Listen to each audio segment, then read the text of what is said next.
Shalom, selamat pagi anak-anak Miss semuanya. Miss berharap semuanya dalam keadaan sehat. Hari ini kita mau membahas tentang seni budaya dan prakarya SBDP kelas 5.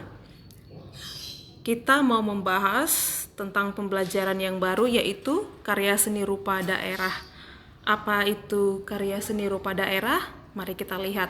Tapi sebelumnya, apa tujuan dari pembelajaran ini? Ya, yang pertama, diharapkan kalian mampu memahami apa itu karya seni rupa daerah yang ada di Indonesia. Yang kedua, siswa mampu membuat sebuah karya seni rupa sederhana, yaitu membatik, ya. Oke, mari kita lihat. Batik karya seni rupa daerah. Batik sebagai karya seni rupa daerah. Batik itu adalah kain bergambar yang dibuat khusus dengan menggunakan malam, dan pengolahannya diproses dengan cara tertentu sesuai ciri khas daerah masing-masing. Malam itu adalah seperti sebuah lilin yang digunakan untuk membatik, ya. Oke, daerah penghasil kain batik di Indonesia antara lain itu ada Pekalongan, Solo, Semarang, dan Yogyakarta. Nah, batik sendiri ya, batik dari daerah-daerah tersebut mempunyai ciri-ciri tersendiri. Batik Yogyakarta dan Solo itu didominasi warna coklat dan biru tua. Sedangkan batik Pekalongan memiliki ciri pesisir dengan corak yang khas, didominasi warna cerah serta motif bunga. Kemudian ada batik Semarang yang didominasi warna coklat, kuning, hijau, hitam dengan motif alam seperti bunga, daun, dan burung. Nah, perhatikan nak. Ada di sini gambar Presiden Joko Widodo ya.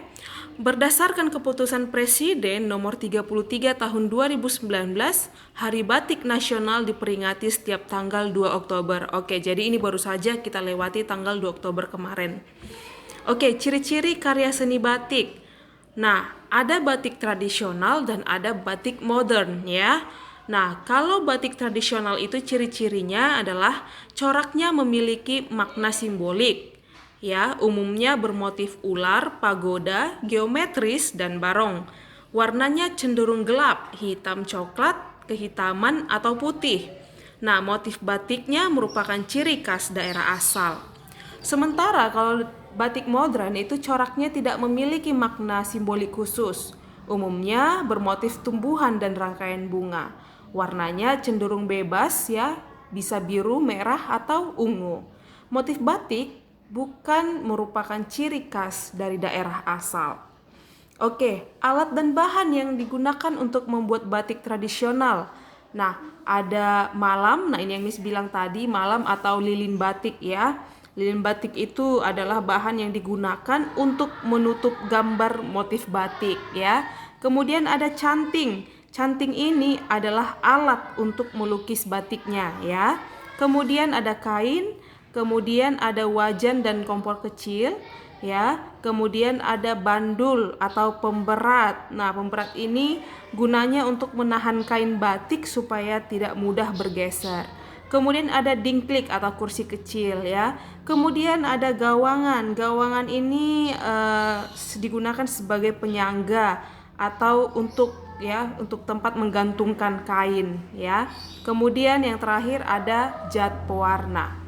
Nah, kemudian teknik-teknik membuat batik. Yang pertama ada teknik canting tulis. Nah, teknik ini merupakan teknik pembuatan teknik motif batik yang menggunakan alat berupa canting. Canting ini sendiri terbuat dari tembaga ringan yang berbentuk seperti teko kecil ya, dengan corong di ujungnya. Canting berfungsi untuk menorehkan cairan malam atau lilin pada pola.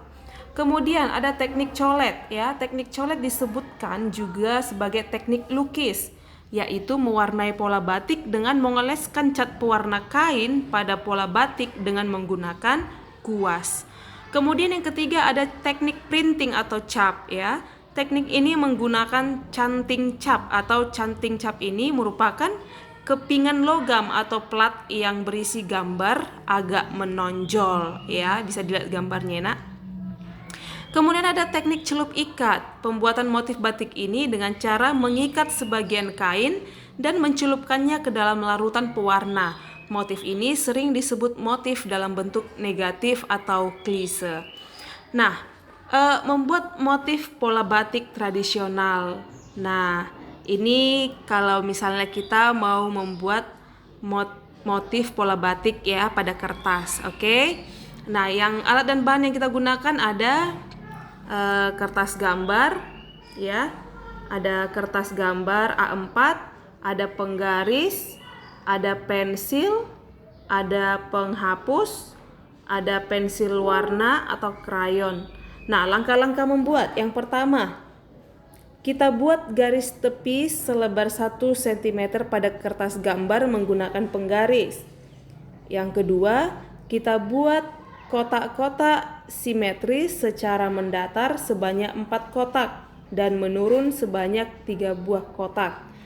Nah, yang ketiga, kita buat garis diagonal pada semua kotak yang telah kita buat sebelumnya.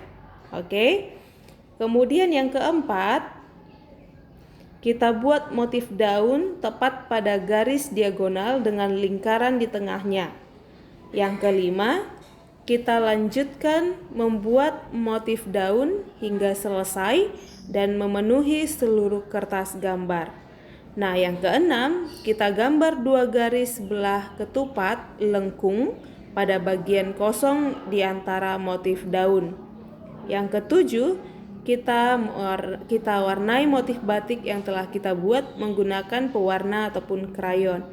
Nah, yang ke-8, gambar motif batik sudah jadi.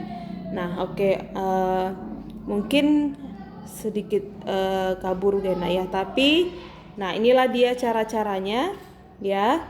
Alat dan bahannya tadi kertas A4, penggaris, pensil, penghapus, dan pensil krayon, ya. Oke. Next, macam-macam motif batik Nusantara. Ada batik Aceh, ada batik Jakarta, ada batik Cirebon, ada batik Riau. Jadi nampak perbedaannya, nak. Kemudian batik Solo, batik Yogyakarta, batik Tegal, dan batik Pekalongan. Nah, beda-beda ya. Nah, sekarang kegiatan kamu adalah buatlah sebuah kerajinan tangan membatik. Nah, kerajinan tangan membatik ini seperti tadi ya, nak ya. Ya, dari kertas A4, kemudian ikutilah langkah-langkah ini dan warnailah dia terakhir. Oke, sampai di sini pertemuan kita. Terima kasih.